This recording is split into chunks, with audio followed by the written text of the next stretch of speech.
Hello students, मैं हूं गौरव गोयल। तो अब हम देखेंगे अल्कोहल फिनॉल ईथर में हमने देख ली थी कुछ प्रॉपर्टीज अल्कोहल की, मतलब प्रिपरेशन ऑफ अल्कोहल। हमें तीन चीज इंपॉर्टेंट मेनली रखनी होती है कि सबसे पहले हम देखते हैं उसकी प्रिपरेशंस, फिर फिजिकल प्रॉपर्टीज पे आते हैं, फिर केमिकल प्रॉपर्टीज पे आते हैं। ठीक है, तो हमने प्रिपरेशंस अल्कोहल्स की देखी थी, अल्कोहल फिनॉल ईथर में अल्कोहल्स की प्रिपरेशन देखी थी। अब हम देखेंगे फिनॉल की प्रिपरेशन थी, फिनॉल की किस तरीके से हम प्रिपरेशन कर सकते हैं। तो प्रिपरेशन ऑफ फिनॉल में हम देखेंगे प्रिपरेशन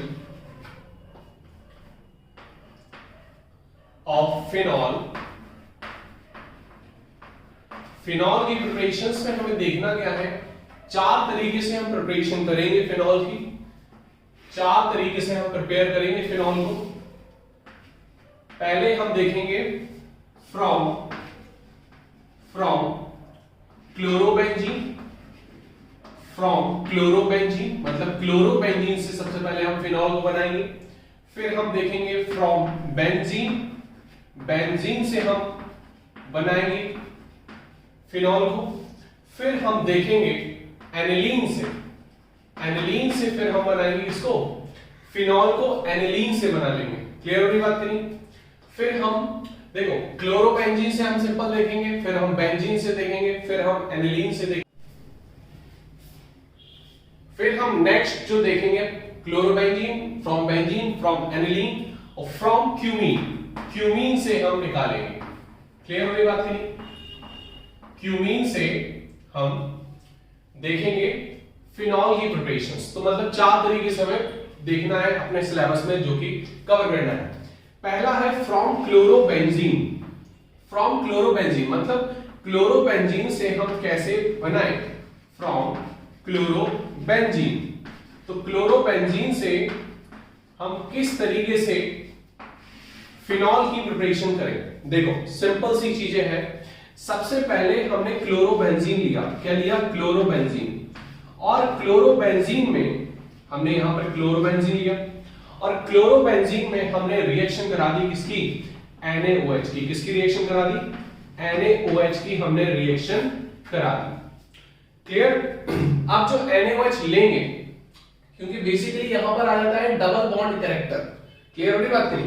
तो डबल बॉन्ड कैरेक्टर हम Cl को इतना इजीली नहीं निकाल सकते और OH को इजीली नहीं डाल सकते, क्योंकि यहां पर ये तीन लोन पेयर है और यहां पर रेजोनेंस के कारण यहां पर पूरा कंजुगेशन काम करता है। इसकी वजह से यहां पर डबल बॉन्ड कैरेक्टर आ रहा, मतलब पार्शियल डबल बॉन्ड कैरेक्टर आ रहा। तो डबल बॉन्ड कैरेक्टर की वजह से यहां पर डायरेक्ट OH नहीं हम एडप्ट कर सकते हैं, मतलब सीधे सीधे सब्स्टिट्यूशन रिएक्शन नहीं हो सकती है यहां पर। तो हम सिंपली देखेंगे, पहले NaOH ले लिया, तो अब ये बॉन्ड तोड़ने के लिए टेम्परेचर थोड़ा लगेगा। ठीक है, तो हीट कर देंगे और इसका जो प्रेशर है वो करीब 300 एटमॉस्फेरिक प्रेशर लगेगा।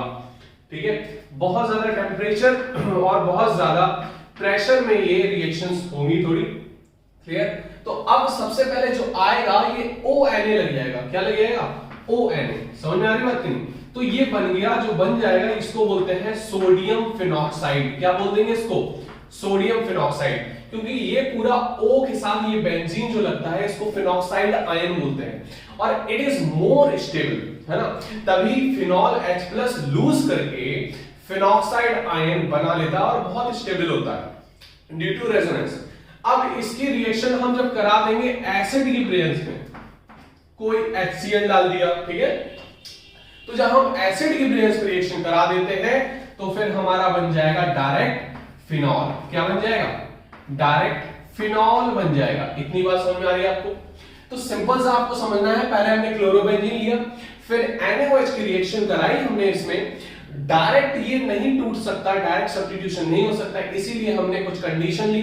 623 अप्रॉक्स ली हमने टेम्परेचर लिया और 300 atm प्रेशर लिया, मतलब जितना भी प्रेशर है 1 atm, इससे 300 गुना ज्यादा। फिर हमारा जो बन गया वो बन गया सोडियम फिनॉक्साइड। इसको नाम क्या दे देंगे, सोडियम फिनॉक्साइड। क्लियर। तो सोडियम फिनॉक्साइड बन गया हमारा। क्लियर। इसके बाद सोडियम फिनॉक्साइड की जब रिएक्शन एसिड के प्रेजेंस में करा देते हैं तो हमारा क्या बन जाता है, फिनॉल तैयार हो जाएगा। क्या तैयार हो जाएगा, फिनॉल तैयार हो जाएगा। इतनी बात आपको समझ में आ रही। तो पहली रिएक्शन हम क्लोरोबेंजीन से आंख बंद करके कर सकते हैं कि क्लोरोबेंजीन चाहिए हमें, NaOH उसमें डाल देंगे, ठीक है, NaOH हमने डाल दिया, कंडीशन ले ली 623 केल्विन टेंपरेचर और 300 एटमॉस्फेरिक प्रेशर, दैट्स इट। फिर हमारा क्या बन जाएगा, सोडियम। देखो फिनॉल डायरेक्ट नहीं बनता है, सबसे पहले ये कंडीशन आएगी, ठीक है, ठीक है, ओ के साथ आएगी, फिर हम जब एसिडिक कंडीशन डालेंगे तब वो डिस्प्लेसमेंट होगी उसकी। क्लियर हो रही बात आपको? तो नोट कर सकते हो आप। नेक्स्ट हम देखेंगे फ्रॉम बेंजीन। किससे देखेंगे? From benzene. अब बेंजीन से जो रिएक्शन हम देखेंगे, वो देखो, बेंजीन से हम रिएक्शन देखते हैं। नया बोर्ड है ये, थोड़ा सा वाइट हो रहा है, क्लियर। अब देखते हैं कौन सी रिएक्शन, फ्रॉम बेंजीन। तो ये हमारे क्लियर हो गई। सेकंड हम देखेंगे फ्रॉम बेंजीन। बेंजीन से हम डायरेक्ट कैसे बना सकते हैं, बेंजीन से हम डायरेक्ट कैसे बना सकते हैं, क्लियर हो रही बात की नहीं?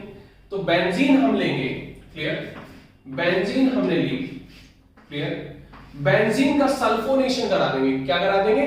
सल्फोनेशन आपने रिएक्शन देखी होगी हेलो अल्केन में, तो सल्फोनेशन यहां कराते हैं ओलियम के प्रेजेंस में। किसके प्रेजेंस में? ओलियम क्या होता है? ओलियम होता है H2S2O7। क्या होता है? H2S2O7। तो ये H2S2O7 क्या है? ओलियम बेसिकली नाम आता है ऑयल फॉर्मिंग से, इसका जो वर्ड का मतलब होता है। तो H2S2O7 बेसिकली क्या है? देखो इस तरीके से इसका स्ट्रक्चर होगा, क्लियर, इसका ये इस तरीके से स्ट्रक्चर होगा। अगर ये ऑक्सीजन ऑड नंबर में है तो एक ऑक्सीजन दो सल्फर के बीच में आ जाता है हमेशा, ठीक है, और यहां पर ये OH और सल्फर दो डबल बॉन्ड बनाता है ऑक्सीजन के साथ, दो डबल बॉन्ड बनाते हैं ऑक्सीजन के साथ। तो ये यहां पर ब्रेक होगा, क्लियर, ये नेगेटिव ये प्लस, यहां पर इलेक्ट्रोफाइल अटैक करता है। आपने देखा होगा सारी इलेक्ट्रोफिलिक रिएक्शन थी, इलेक्ट्रोफिलिक सब्स्टिट्यूशन, चाहे वो हैलोजनेशन हो, चाहे वो नाइट्रेशन हो, चाहे वो सल्फोनेशन हो, क्लियर।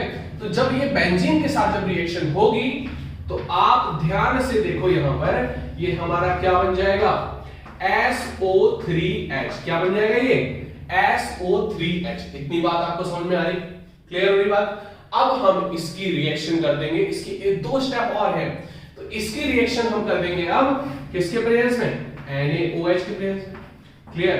तो NaOH डाल देंगे और दूसरा हम डाल देंगे फिर एसिड के प्रेजेंस में। किसमें डाल देंगे हम? एसिड के प्रेजेंस में।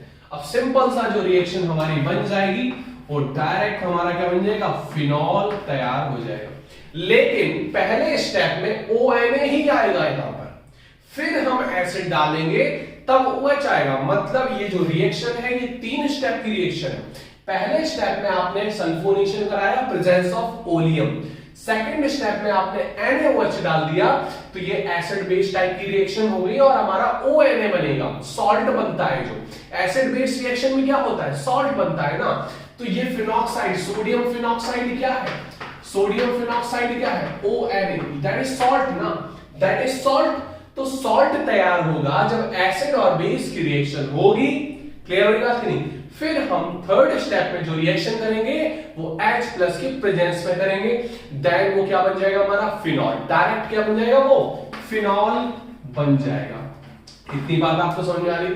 तो नोट कर सकते हो ये, मतलब हम 2 रिएक्शन यहां पर देख चुके हैं। कौन सी 2 रिएक्शन हम देख चुके हैं?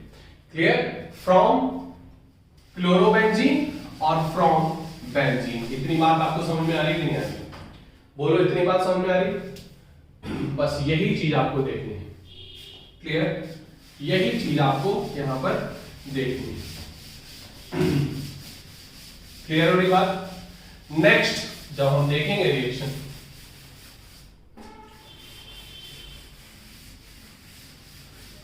नेक्स्ट रिएक्शन हम देखेंगे फ्रॉम एनिलीन। किससे देखना है हमको? एनिलीन से। थर्ड रिएक्शन हम देखेंगे फ्रॉम एनिलीन। तो फ्रॉम एनिलीन में हम जो रिएक्शन देखेंगे, एनिलीन से हमें कैसे रिएक्शन बनानी है, कैसे तैयार करनी है, बहुत सिंपल सी रिएक्शन है। सबसे पहले ये 2 टाइप की आपसे क्वेश्चंस पूछे जा सकते हैं। फ्रॉम डायजोनियम सॉल्ट से बनाओ फिनॉल, और डायजोनियम सॉल्ट से आप एक स्टेप में बना सकते हो, या फिर फ्रॉम एनिलीन, एनिलीन से बनाना है। तो एनिलीन क्या होता है, आपको ये कंपाउंड का पहली बात स्ट्रक्चर बहुत अच्छे से पता होना चाहिए, ये सारी बेसिक चीजें होती हैं। तो हमने एनिलीन ले ली, क्या ले ली, एनिलीन, और हमने इसकी रिएक्शन किससे करा दी, बेंजीन डाइजेनियम सॉल्ट हमें बनाना है। तो प्रिपरेशन ऑफ बेंजीन डाइजेनियम सॉल्ट कैसा होता है, एनिलीन की रिएक्शन हम किससे करा देते हैं, NaNO2 प्लस HCl, किसके प्रयास में, NaNO2 प्लस HCl, और फिर हमारा क्या बन जाता है, बन क्या जाता है, बेंजीन डाइएजोनियम सॉल्ट, क्या बन जाता है, बेंजीन डाइएजोनियम सॉल्ट बन जाता है। क्लियर हो रही बात की नहीं। तो बेंजीन डाइएजोनियम सॉल्ट हमारा जब बन जाता है, अब यहां से रिएक्शन पूछी जाएगी कि रिएक्शन फिनॉल कैसे तैयार करेंगे। तो फिनॉल हमारा कैसे बनेगा, कैसे तैयार होगा, वार्म वाटर डाल दो, क्या डाल दो, वार्म वाटर, थोड़ा गर्म पानी डाल दो इसमें, और जब गर्म पानी से रिएक्शन होगी बेंजीन डाइजेनियम सॉल्ट की, तो डायरेक्ट क्या बन जाएगा, फिनॉल तैयार हो जाएगा। क्या तैयार हो जाएगा, फिनॉल तैयार हो जाएगा। इतनी बात आपको समझ में आ रही है कि नहीं आ रही, बोलो, इतनी बात समझ में आ रही है आपको। तो ये डायरेक्ट फिनॉल तैयार हो जाएगा। क्लियर, तो इसको नोट कर सकते हो आप, समझ में आ रही बात की नहीं, फटाफट नोट करो। तो 3 रिएक्शन हमारी होगी, फ्रॉम क्लोरोबेंजीन, फ्रॉम बेंजीन और फ्रॉम एनिलीन। क्लियर, नोट करो फटाफट।